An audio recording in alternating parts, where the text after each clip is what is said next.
जमीन बाटे काला ना यूज हो, छपी अखबार में राजा जी नया न्यूज हो।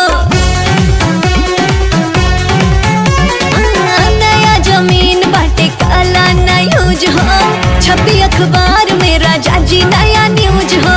आज मुहूर्त तू देख ला कैलेंडर, लेला ना राजा टेंडर, लेला ना राजा टेंडर, जवानी बस सरेंडर।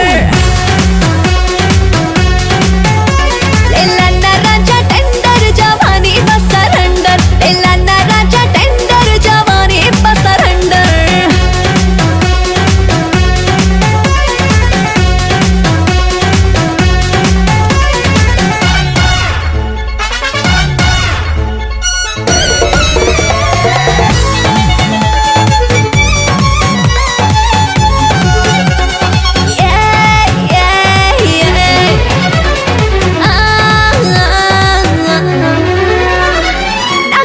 जज ना वकील हो, कल डायरेक्ट हमसे डील हो।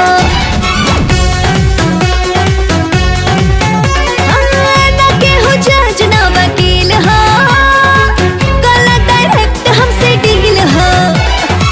बाटे में जाज आज पूरा रंगीन हो, मिली ना रूप कहीं ऐसन हसीन हो। आगे आगे उठे राजा लाभ के बवंडर, लेला ना राजा टेंडर, लेला ना राजा टेंडर, जवानी बस सरेंडर। लेला ना राजा टेंडर, जवानी बस सरेंडर, लेला ना राजा टेंडर, जवानी बस सरेंडर।